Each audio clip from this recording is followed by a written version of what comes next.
안녕하십니까. 예민수의 경제 토크 시작합니다. 오늘은 퍼스트 프라임 리서치 손여로 팀장님 오셨습니다. 반도체 또 엔비디아 관련된 이야기 하려고 해요. 어서 오십시오. 안녕하십니까. 그러게요. 뭐부터 얘기해야 되나? 일단은 뭐 엔비디아는 그래도 잘 가는데 국내 기업들은 좀 못 쫓아가는데요. 엔비디아 실발이 지금 이번 주 가장 관심이죠. 실발. 네, 우선은 엔비디아랑 이제 제가 SK하이닉스나 뭐 알테오젠 등등 말씀을 드리고 있는데 네. 엔비디아 같은 경우는 제가 투자 전략을 작년 연말에 말씀을 드린 적이 있거든요. 그래서 제가 그때 뭐라고 말씀드렸냐면 뭐라고요? 120달러에서 100달러 사이에서 분할 매수를 해가지고 130달러에서 150달러 이상에서 분할 매도하면서 이 엔비디아에 대한 전망이 바뀌는지 그것만 보자로 말씀드렸거든요. 근데 그때는 지금 엔비디아 너무 비싼 거 아니냐라고 했었는데 그때 엔비디아 저점이 한 95달러까지 갔었죠. 그때 악플이 장난이었습니다. 뭐 손팀장 뭐 120달러에서 뭐 100달러 사이에 사러 있는데 지금 주가 95달러지 않느냐. 근데 지금 엔비디아가 이제 130달러 넘어갔죠. 네. 그래서 그러면 이제 선풀과 함께 커피 쿠폰을 막 보내드려야지. 이제 뭐 구독과 좋아요 막 오면서 이제 네. 제가 말씀드린 반도체에 대한 그 있을 거고 네. 일단은 다행히 엔비디아를 분할 매수하신 분들은 뭐 평단가가 110달러고 뭐 손절 위기 왔었지만 뭐 그래도 플러스 15% 플러스 20% 정도 수익 중이시지 않을까 판단되는데 여기서 많은 분들께서 원하신 거는 그러면은 엔비디아가 150달러는 돌파할 것 같냐라고 하셨을 때는 일단은 조금 더 지켜보자 이렇게 좀 말씀을 드리고 싶어요. 네. 일단 엔비디아도 기업이기 때문에 그를 둘러싼 매크로 변수가 중요하다고 판단되고 있는데 이 트럼프 대통령이 엔비디아에 대해 가하는 압박이 좀 상당하기 때문에 이런 압박이 완료가 되어야지 혹은 엔비디아가 그 압박을 이겨낸 실적을 발표를 해줘야 150달러를 돌파할 수 있다고 판단되고 있는데 제가 뭐 트럼프 대통령 임기가 4년이니까 뭐 2032년 이후에 150달러를 돌파할 거다 이런 말씀을 드리기는 어렵고 엔비디아 자체도 지금 공식적으로는 이제 H20만 중국에다 수출하고 있는 상황인데 이 H20 같은 경우 상대적으로 이제 네. 보급형 모델이기 때문에 그것마저도 이익률이 그것마저도 막 제한한다고 그랬잖아요. 네, 근데 이제 뭐 제가 중국에 사는 친구한테 물어보면은 뭐 H20 뭐 어때 뭐 시장에서 구할 수 있어라고 하면은 이제 그 친구도 이제 암흑의 경로로 구한다 뭐 이런 식으로 이야기를 하고 있는데 이 암흑의 경로로 구한다는 사실 엔비디아 실적에 들어갈 수 없기 때문에 일단 엔비디아가 이번 주 수요일에서 목요일 넘어갈 때 실적 발표하면서 호실적을 발표할 거다라고 보고 있습니다. 그래서 저는 눈이 보고 있는 게 엔비디아 실적 발표했을 때 절대치 보면서 뭐 매출 총 이익률이나 영업이익률 이런 것들을 보고 있는데 총 매출이나 총 이익 이런 것들은 증가하고 아니면 뭐 주당 순이익 이런 것도 증가를 하겠지만 뭐 총 이익률이나 이익률 이런 것들은 떨어지고 있기 때문에 저는 뭐 엔비디아는 긍정적으로 보고 있지만 150달러를 돌파하기 위해서는 조금 더 확인을 해야 될 거고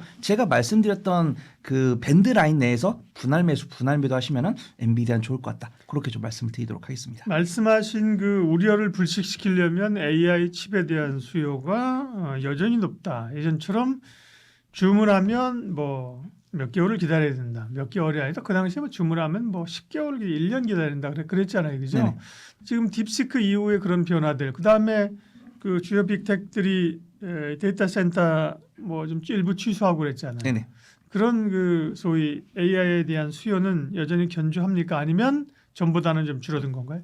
저는 확실하게 그런 것들이 좀 선반영이 됐다라고 판단을 하고 있고요. 이제 저도 리서치에서 뭐 AI 데이터 센터가 뭐 2028년에서 2030년까지 뭐 이제 시장 규모가 몇 조 원이 될 것 같다. 뭐 그런 리포트를 많이 보고 있는데 사실은 그런 뭐 인텔이라든가 뭐 AMD라든가 애플에서 데이터 센터를 취소를 하겠다라고 말한 이후부터는 조금 그런 시장 전망 리포트가 많이 안 나오는 것 같아요. 그래서 우후죽순이라고 해가지고 맨 처음에 정말 엔비디아 실적 잘 나와가지고 그다음에 뭐 사우디아라비아 이런 쪽에서 뭐 GPU를 꾸준하게 내놔라 그래가지고 뭐 주문 받으면은 뭐 10개월 동안 기다려야 되지만 이런 철회가 나오면서 그런 리포트가 안 나오고 있지만 우리가 그를 통해서 뭐 엔비디아라든가 뭐 TSMC라든가 그다음에 국내 전력 설비 기업들 이런 기업들이 실적을 견조하게 내주고 있고 이제 수주 잔고라고 하죠. 뭐 3년치, 뭐 4년치 이런 부분들이 있을 때 저는 이 수주 잔고는 조금 정체하고 있다, 횡보하고 있다 이렇게 판단합니다. 만약에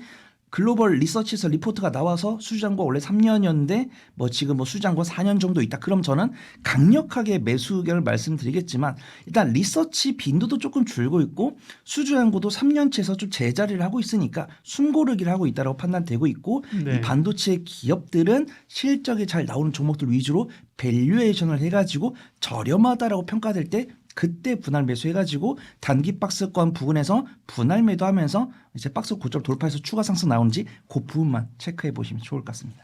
엔비디아를 필두로 해서 미국의 필라델피아 반도체 지수 뭐 주가 오를 때 급등을 했었고요. 요즘은 조금 쉬는 국면이죠.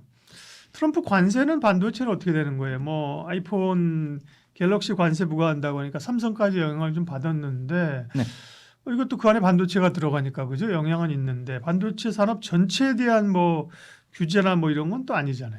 네, 사실은 뭐 영향이 없다라고 말씀을 드리면은 이제 많은 분 삼성전자를 좋아하시는 네. 분들은 그런 분들 좀 상처를 받을 수 있다라고 판단되고 있고 저는 그 뉴스 봤습니다. 근데 뭐 헤드라인까지 넣지는 않았어요. 근데 이제 휴대폰에도 반도체가 들어가다 보니까 영향이 있을까 없을까? 영향 있다라고 판단하고 있고 영향은 저는 사실은 엔비디아와 뭐 TSMC 중국 간에 이렇게 치고받는 거에 비해서는 한 10%? 그래서 지금 반도체 보면은 뭐 SK하이닉스 같은 경우는 기관과 외국인의 동반 매수세가 들어오고 있고 삼성전자 같은 경우는 외국인의 매도세가 나오고 있는데 외국인의 매도세가 좀 많이 나오고 있거든요.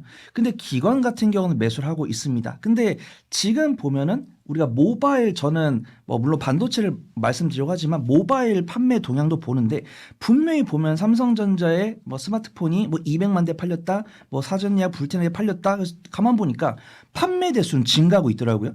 판매 대수는 증가를 하고 있는데 이 삼성전자가 분기 실적 발표했을 때 잠정 실적 외에 확정 실적을 발표하면 그때 우리가 뭐 디스플레이나 뭐 모바일 분야냐, 뭐 가전이냐, 반도체 요런 이제 세부적으로 부분 봤을 때 그 모바일에서 나오고 있는 이익폭은 감소를 하고 있다라는 부분들입니다. 그래서 지금 트럼프 대통령이 이제 EU 관세 이야기하면서 뭐 아이폰이나 갤럭시 같은 이제 중국에서 만든 스마트폰 같은 경우는 25% 관세를 부과한다고 했을 때 우리는 간단하게 삼성전자가 내놓고 있는 모바일 실적에서 25%를 깎으면 되는 건데 그게 저는 사실 삼성전자 주가에 지대한 영향을 안 미치고 있다라고 보고 있고 저는 사실은 뭐 원전 투자 하듯이 이제 삼성전자랑 SK하이닉스의 주가 변동성도 확실하게 네. HBM이나 뭐 CXL 요런 요소들이 많은 영향을 주고 있으니까 아이폰 갤럭시에 대한 뭐 관세 뉴스가 나왔다고 해서 이렇게 자포자기할 게 아니고 확실하게 그거를 돌파할 수 있는 뭐 HBM 관련 뉴스가 없는지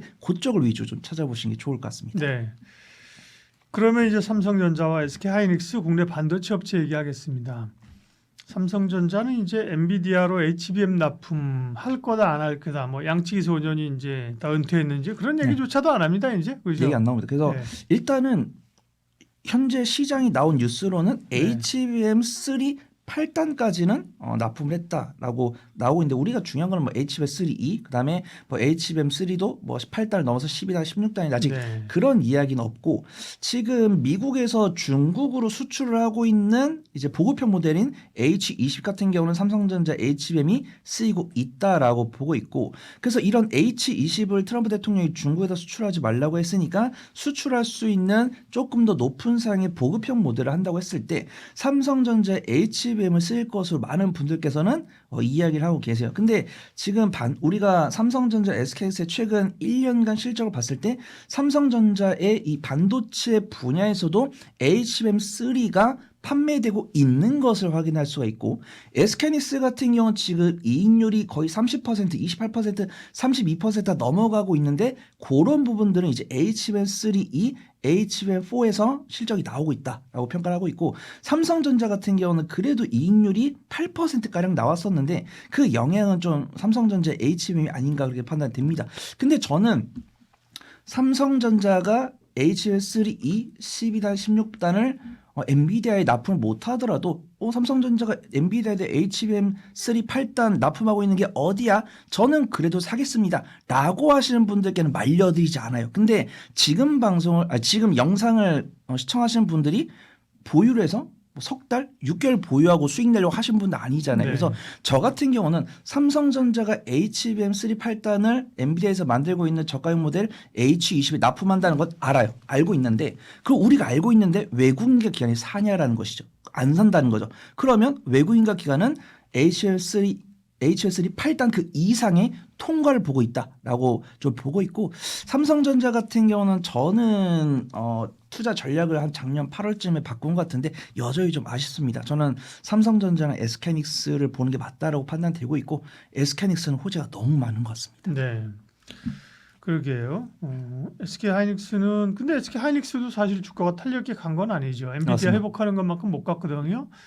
우리 뭐 젠스랑 황 사장님도 사랑해요 하이닉 그죠? 이렇게 맞습니다. 얘기를 하는데 주가로 이렇게 생각보다는 못 가는 거예요. 네. 물론 삼성전자보다 낫긴 한데 SK 하이닉스가 또 기대만큼 못 가고 있는 건 왜 그래요? 저는 만약에 우리 구독자분들께서 영상 이제 촬영하고 편집 이틀 3일 해가지고 네. 올라왔을 때 내가 그때 손 팀장이 이야기한 종목을 사가지고 1주나 2주 안에 수익 날 수 있는 종목을 말해봐라라고 하면 저는 늘 말씀드립니다. 근데 저도 이제 전문가 생활을 거의 9년 10년 했지만 매수해서 3일 안에 수익 나는 거 쉽지 않습니다. 근데 그런 것들은 이 종목이 갖고 있는 실적 성장성 요거는 이 종목을 사도 되는 종목인지 사면 안 되는 종목인지를 판단하는 기준이고 이 종목을 바라보는 투심이 개선되는 데에는 시간이 좀 필요하다 그렇게 판단하고 있습니다. 그래서 SK하이닉스가 좀 추가 탄력이 나온 거는 지난주인 것 같아요. 물론 트럼프 대통령이 이 EU 관세에 대한 이야기를 할 때마다 등락을 보는 것은 맞지만 확실하게 이 관세 관련해서 악재가 나왔을 때는 제 아무리 SK하이닉스라고 해도 못 이겨내는 모습이지만 트럼프 대통령이 갑자기 EU 장관이랑 통하면서 우리가 뭐 7월까지 좀 유예하겠다 이런 이야기 했을 때 삼성전자는 좀 수급 변화가 없었지만 SK하이닉스는 수급 변화가 있었기 때문에 SK하이닉스는 좋다라고 판단하고 있고 제가 SK하이닉스에 대한 투자 전략도 말씀을 드렸던 적이 있는 것 같은데 저는 18만 원에서 16만 원 이내에서 분할 매수한 다음에 22만 원이나 26만 원 사이에서 분할 매도를 해야 되고 똑같죠.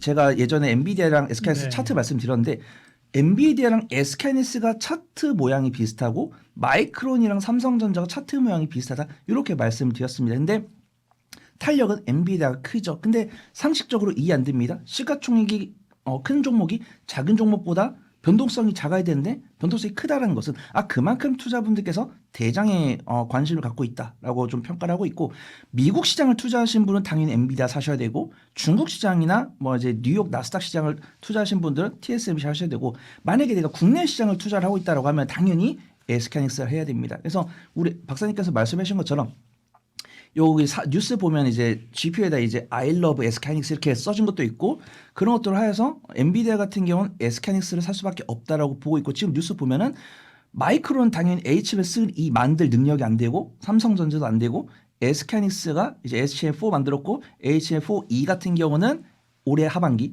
그다음 HM5 같은 경우는 내년 상반기에 출시를 하겠다고 했고 엔비디아 같은 경우도 지금 블랙을 넘어서 차세대 GPU를 만든다고 했을 때는 여기에 만족하는 HL4나 HL4E를 만드는 기업은 당연히 SK하이닉스이기 때문에 SK하이닉스를 봐야 된다라고 보고 있고요. 지금도 뉴스 보면은 뭐 SK하이닉스에서도 이 HBM뿐만 아니라 낸드 플래시까지도 꾸준하게 개발하고 있고 증권사 리포트도 꾸준하게 나오고 있습니다. 저 역시도 뭐 물론 이 리포트를 읽고 외국인 가격에 동조를 해주니까 세게 말씀을 드리는 건데 증권사에서도 H4 양산이 이제 올해 하반기에 눈앞에 있기 때문에 SK하이닉스가 독주 체제를 이어갈 거다라고 보고 있고 지금 SK하이닉스가 주가가 20만 원이지만 주가 수익 비율 퍼가 5가 안 되기 때문에 저는 사야 된다 이렇게 평가를 하고 있고 지금 20만 원인데 어떻게 사냐라고 하신 분들도 20만 원에서 18만 원 사이에서 분할 매수하신 다음에 22만 원, 24만 원, 26만 원 분할 매도하시고 24만 원, 26만 원 돌파 여부는 엔비디아와 같이 그 뉴스 팔로우를 해야 된다. 그렇게 좀 평가하고 있습니다. 근데 하이닉스가 아까 얘기하신 가격이면 좀 애매한 거잖아요. 18만 원에서 한 20만 원쯤 사고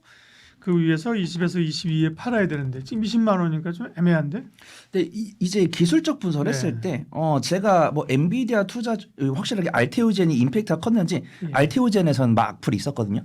근데 SK하이닉스랑 엔비디아에 대해서는 악플이 없더라고요. 그래서 제가 만약에 18만 원에서 16만 원 사이에서 분할 매수하셔라라고 말씀드렸다가 지금 4월 9일 저점이 16만 2,700원이고 지금 SK하이닉스 보면은 이제 21선은 올라오고 있고 이제 60일선 지지한 모습이고 지금 주가가 5월 12일부터 현재까지 60일선 위에 있기 때문에 저는 이제 외국인과 기관이 사는지 안 사는지도 제외하더라도 배제하더라도 21선과 61선 위에 있으니까 여기는 지지할 가능성이 있다라고 판단하고 있고 만약에 뭐 트럼프 대통령이 뭐 대통령직을 걸고 뭐 엔비디아, TSMC를 미국에서 밀어내겠다 이런 이야기를 안 하거나 뭐 중국이랑 뭐 관세 뭐 65% 75% 하겠는데 뭐 중국 태도가 마음에 안 들어 120% 140% 복귀할게 이러지 않고선 저는 19만 원 이탈 가능성이 없다라고 봅니다. 그다음에 지금 수급 동향 보더라도 외국인 투자가들은 5월 2일부터 이틀 빼고 모조리 샀고요. 기관 같은 경우도 어제 이어서 오늘 순매수로 전환했기 때문에 정말 뭐 이게 박 터지게 싸우지 않는 이상은 20만 원과 19만 원 사이에서 분할 매수하신 다음에 뭐 2주가 됐든 네. 뭐 한 달이 됐든 그 정도만 보유해 주시면은 한 21만 5천에서 22만 원 가지 않을까 이렇게 판단하고 있습니다. 네. 삼성전자와 SK 하이닉스 중에는 여전히 하이닉스 손을 들어주셨고 소부장 쪽은 뭐 얘기하면 또 길어지니까 최근에 또 같이 부각된 게 유리기판이에요. 그죠? 잠잠하다가 삼성에서 뭔 얘기를 한 거예요? 네, 제가 종종 말씀을 네. 드렸는데 한 석 달 정도 된 것 같습니다. 삼성전자 및 삼성전자 밸류체인 말고 SK하이닉스랑 SK 밸류체인은 사도 된다라고 말씀드렸는데 제가 한 석 달 전부터 삼성전자는 안 되는데 삼성전자 밸류체인은 사도 된다 이렇게 말씀을 드렸던 것 같아요. 그래서 뭐 예를 들어서 PSK 홀딩스라든가 뭐 이런 종목들 뭐 유진테크라든가 이런 종목들 차트 보시면은 1월 달이랑 4월 달에 바닥을 확인하고 4월 달부터 이제 삼성전자랑 SK하이닉스 반도체 반등 나올 때 같이 갔던 모습이고 HBM3라고 볼 수 있는 뭐 파크 시스템즈, 이오테크닉스, PSK 홀딩스 이런 종목들은 제가 종종 탑픽으로 말씀을 드렸었고 20에서 30% 이상 수익을 가져갔었습니다. 그래서 오늘도 오늘 아침에 HBM이 좋은지 뭐 유리기판이 좋은지 봤는데 어제 이어서 오늘도 유리기판이 좋더라고요. 그래서 유리기판 또 오랜만에 또 다시 갖고 왔습니다. 그래서 네. 삼성전자가 어제 아침에 2028년부터 반도체 유리기판을 쓴다라고 했을 때 저는 유리기판은 조금 매매 관점으로 보는 게 좋다라고 판단합니다. 그래서 저는 유리기판이랑 원전을 좀 비교를 해드리는데 물론 이 투자 전략이 개인 투자자마다 다르죠. 근데 저는 투자 전략 같은 경우는 그렇게 말씀을 드립니다. 내가 이 종목을 바라보고 있는데 실적 반영 가능성이 3년 이내 희박해 보인다. 이랬을 때는 테마 매매 관점으로 말씀을 드리고 실적을 한 번이라도 봤을 때는 그때 이제 성장성을 본다라고 말씀을 드리는데 유리기판 같은 경우는 저는 이제 SKC 앱솔루스 굉장히 기대됩니다. 그들이 이제 5월 말에서 7월에 이제 양산을 이제 시제품을 완성했다 했죠. 그다음에 전방 기업으로부터 콜 테스트를 진행을 하겠다고 했으니까 만약에 내가 예상했던 시점에 콜 테스트 통과 여부가 나오면 SKC를 중심으로 한 관련 종목들을 보시는 게 좋을 것 같습니다. 근데 어제 오늘 같은 경우는 삼성전자가 유리기판을 이제 개발을 2028년까지 완료하겠다고 했을 때 사실 뭐 인텔이나 AMD, 인텔은 뭐 구체적으로도 이 얘기를 안 했지만 AMD 같은 경우는 2030년 정도 얘기를 했고 삼성 같은 경우도 28년인데 저는 28년까지 만든다라고 보장 드리지 않겠습니다. 2028년까지 만들지 못 만들지 가능성은 50%인데 이 삼성에서 이 이야기를 했을 때 삼성전자 밸류체인들이 탄력이 컸기 때문에 네. 봐야 된다. 그렇게 판단하고 있습니다. 원래는 뭐 그 유리기판 나올 때 SKC가 제일 주목받았는데 네. 최근에 뭐 기운이 빠졌고 사실 삼성 얘기 나오니까 이제 SKC보다는 이제 그 밸류체인에 있는 기업들이 움직인 것 같아요. 네. 네. 어떤 기업들이 관심 기업들 마무리할게요. 네. 네, 확실하게 저도 이런 뉴스 나왔을 때 많은 이제 경제 방송을 보면서 전문가분들의 평가를 듣거든요. 근데 그런 얘기는 안 하시더라고요. 그래서 저 역시도 이 투자를 봤을 때 매매 관점으로 짧게 매매하시는 투자자가 있고 정말 온수혜를 입을 수 있는 종목을 모아가서 뭐 1년 보유해서 뭐 100% 200% 드신 분들 계실 텐데 저 역시도 우리 구독자분들 아시겠지만 조금 단기 스윙 좋아합니다. 그래서 나는 만약에 이제 댓글로 유리기판 이야기하는 건 좋은데 실수혜주를 갖고 와라 라고 했을 때는 전 SKC를 말씀을 드리겠지만 매매 관점으로 바닥에서 많이 못 올라왔고 이런 뉴스 나왔을 때 변동성이 크게 발생을 했는데 이 변동성을 개인이 만드는 게 아니고 외국인과 기관이 만들었을 때는 기꺼이 접근해 봐도 된다 그렇게 판단을 하고 있고요. 일단은 제가 몇 종목을 좀 말씀을 드릴 건데 제 네. 탑픽은 YC캠입니다. 그래서 PI라는 신규 상장 종목이 있는데 이 종목은 변동성이 이미 발생을 했기 때문에 매매를 좀 잘하신 분들은 PI를 매매 관점으로 보시면 좋을 것 같아요. 올해 2월 달에 상장한 기업인데 원래는 2차 전지 비전 이제 검사 업체인데 이 검사 업체가 이제 유리기판으로도 사업 다각화를 진행을 한다고 해서 그 성장성의 가장 대장으로 거래 대금이 붙은 종목이고 저는 뭐 캠트로닉스나 JNTC나 필옵틱스 만약에 필옵틱스가 올해 이제 어제 시세가 안 나왔으면 탑픽을 필옵틱스를 말씀을 드리고 했었는데 어제에 이어서 오늘도 시세가 나와버려가지고 필옵틱스도 이제 PI에 붙여드리도록 하겠습니다. 이 종목들은 매매 관점으로 사실은 저는 가장 궁금한 게 그거거든요. 어떤 대기업이 어떤 사업을 진행을 한다고 했을 때 밸류체인 나는 이들과 하겠다 좀 공개를 해줬으면 좋겠는데 공개를 안 해주고 있고 사실 공개가 되면 이제 재료 노출로 이제 소멸하니까 그래서